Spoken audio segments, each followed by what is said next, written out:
स्पर्श, a story which touch your heart. अच्छा काम, बुरा काम। एक गांव में एक स्त्री अकेली रहती थी। उसको रोज की एक आदत थी, रसोई करने के बाद रोज एक रोटी बनाकर पक्षियों के लिए रसोड़े की खिड़की में रखना, यह उसका रोज का क्रम था। अचानक एक दिन एक विचित्र घटना घटी। उस स्त्री ने जब रोटी खिड़की में रखी तब उस समय एक बदसूरत दिखने में अजीब सा एक भिखारी कहीं से वहां आ गया। उसने पक्षियों के लिए रखी हुई रोटी उठा ली और जोर से बोला, तुम्हारे खराब काम तुम्हारे पास ही रहेंगे और अच्छे काम वापस तुम्हारे पीछे आएंगे। वो स्त्री कुछ बोली नहीं, लेकिन उस भिखारी के इस तरह के बिहेवियर से थोड़ी चिढ़ जरूर गई। फिर तो दूसरे दिन, तीसरे दिन, उसके बाद तो यह क्रम चलता ही रहा। ठीक है, किसी के पेट में अनाज तो जाता है, ऐसा विचार कर उस लेडी ने थोड़े दिन तो अपने मन को मना लिया और उस इंसान को इग्नोर किया। लेकिन फिर तो रोज का यह क्रम बन गया। वो रोटी को खिड़की में रखती, बराबर उसी समय वो कहीं से टपक पड़ता और रोटी लेकर खड़खड़ाहट हंसने लगता और जाते जाते बोलते जाता, तुम्हारे खराब काम तुम्हारे पास ही रहेंगे और अच्छे काम तुम्हारे पीछे वापस आएंगे। अब तो वो लेडी उसको देखकर डिस्टर्ब होने लगी। उसको लगा, एक तो ये इंसान रोज की मुफ्त रोटी उड़ाता है और आभार के दो शब्द बोलना तो दूर, उल्टा खुद महात्मा हो ऐसे उपदेश देकर चला जाता है। ऐसा विचार करके वो मनोमन खूब चिढ़ती। धीरे धीरे उसकी चिढ़ गुस्से का स्वरूप लेने लगी।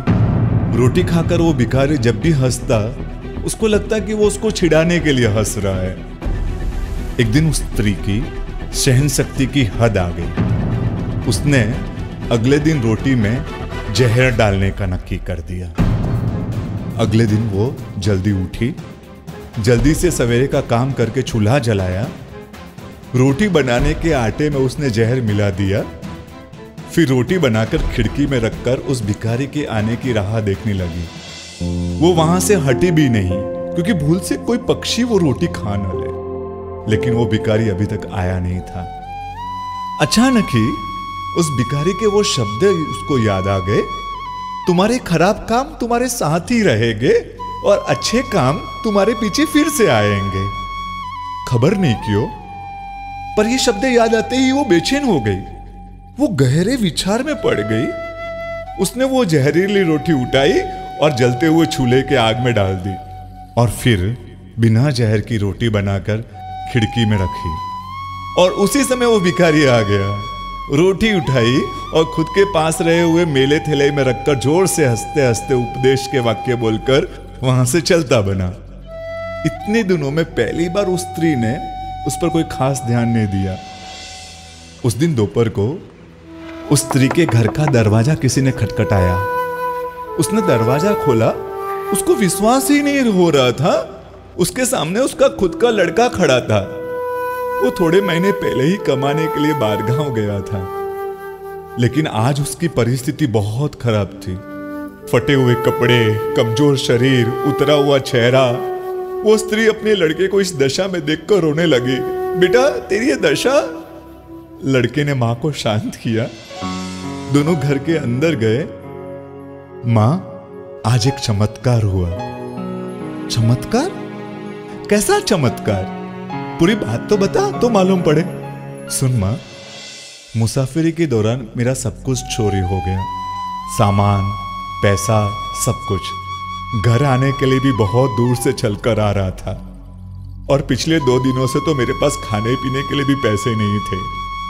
आज सुबह तो मुझे इतनी भयंकर भूख लगी थी कि मुझ में एक कदम भी आगे चल सकूं ऐसी ताकत नहीं बची थी। मुझे चक्कर आ रहे थे। ऐसा लग रहा था कि मैं किसी भी क्षण बेहोश होकर गिर जाऊंगा।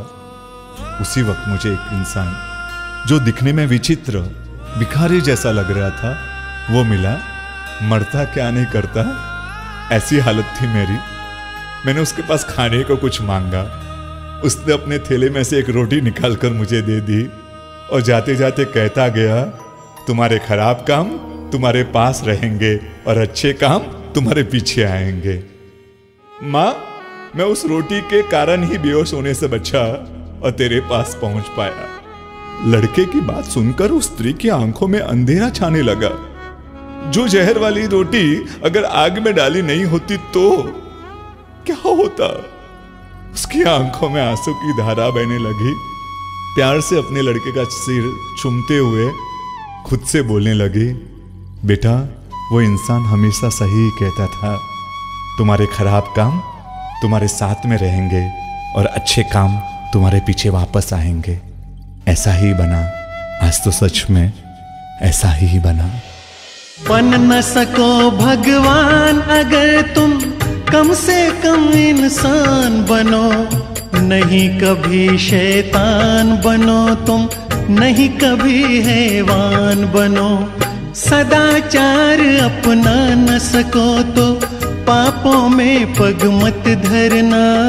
भला किसी का कर न सको तो बुरा किसी का मत करना। पुष्प नहीं बन सकते तो तुम कांटे बनकर मत रहना।